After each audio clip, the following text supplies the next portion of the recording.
the most compelling reasons to oppose the federalization of crime are that it contradicts constitutional principles, undermines the state-federal fabric, and disrupts the important balance between the federal and state systems of justice.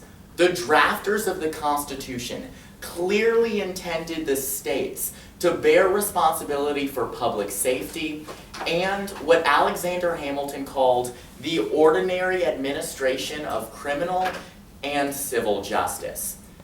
It's because my partner and I still agree with the 75th Attorney General of the United States, Edwin Meese, that we stand resolved the federal court system should be reformed. Now, what I'm going to be doing in this second affirmative speech is going back over Faith's last speech and addressing each of her points, showing while our case still stands and while an affirmative ballot is still warranted.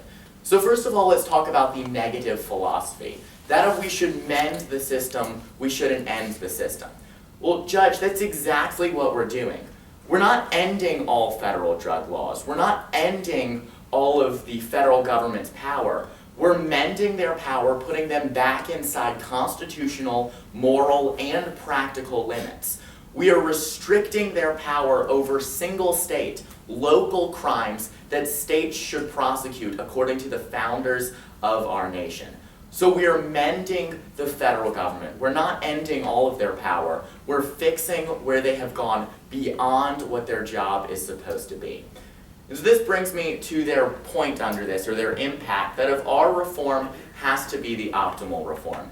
And I would say in today's debate round, yes, our reform is optimal for two main reasons. The first reason is we're the only team presenting a reform. The negative team's inherent job is to argue for the status quo. The affirmative team's job is to present a reform. So if our reform fixes any of the problems in today's system without causing worse problems, then our reform is better than the negative team's reform because they can't reform the system. Their job is to negate that the system should be reformed. So in that instance, yes, our reform is the optimal reform. But second of all, our reform is optimal because it fixes the root problem. All of these impacts, all of the things like prison costs, docket backlog, injustice, mandatory minimum sentences being unfair, those are all impacts of the root cause of over-federalization. Over-federalization causes all of those disadvantages in the status quo. And our plan solves for that root problem and therefore gets rid of all of the other problems. So with this in mind, let's go ahead and look at her first contention. That the current system is in fact constitutional.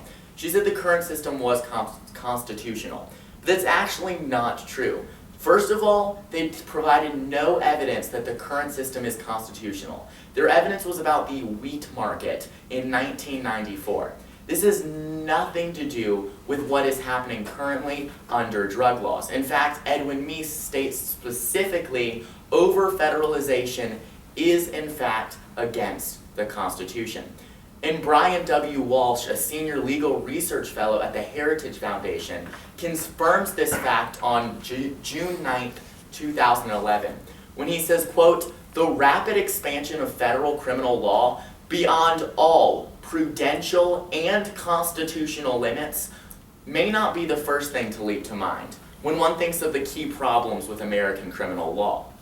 But the existence of now over 4,450 federal criminal offenses is itself a problem that implicates the foundations of criminal law." End quote. What is he talking about? He's talking about how our federal government has expanded its power, they've expanded their power over all constitutional limits. They've violated constitutional limits, but they've also violated logical and practical limits. They've also violated these prudential limits because we see all of the harms that result from over-federalization.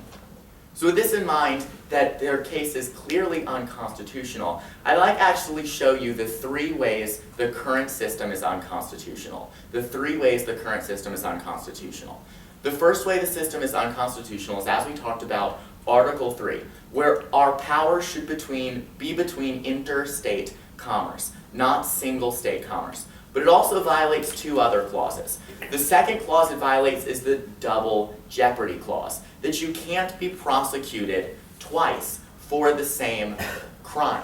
Well, Edwin Meese actually talks about it when he says the inappropriate federalization of crime causes the potential for duplicative prosecutions at the state and federal levels for the same course of conduct in violation of the Constitution's double jeopardy protection. So we violate that as well, but we also violate the state-federal balance of powers. As my opening quote talked about, this over-federalization is ruining the state-federal balance that is inherent in our Constitution. So now that we see our reform is clearly constitutional, and the current system is grossly unconstitutional, we can move on to our other arguments. Her second main argument was that of the consequences, that we're going against the framework, but we're not going against the framework of our government. The framework of our government was established by the founders, and they intended the ordinary administration of justice, small, low-level, single-state crimes, to be state responsibility. We're leaving the federal government with power over everything it needs power over. It can still regulate international. It can still regulate interstate. But if I'm growing, say, marijuana in my own home and selling that to people in my state, if none of those people are a part of another state, that is a single state crime and deserves single state prosecution. Any other prosecution violates constitutional, moral, and practical limits. So this in mind, let's look at their final argument, that of, well, we need alternate reforms. We need alternate reforms. But this is simply not true. You see, we're fixing the root problem. We're fixing the root problem. As J.D. John B. Oakley points out, the recent trend to make federal crimes of local criminal activity involving drugs reflects the competing pressures on Congress and the President to maintain fiscal austerity while responding to public concerns. This trend has been encouraged by the myth that the federalization of crime is cost-free. In reality, the over-federalization of crime threatens serious harm to the ability of the federal courts to perform their core functions and the ability of federal judges to discharge their duties with excellence. End quote. What do we see? We see that the root problem, the root cause, is the over-federalization of local drug crimes.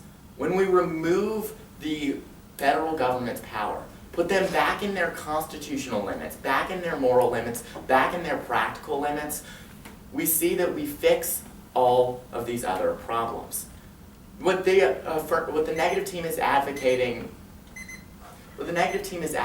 is fixing these small problems, the problems of over-federalization, without actually fixing over-federalization. And it's because our plan solves for this root problem that it's strongly urged an affirmative ballot. Thank you so much.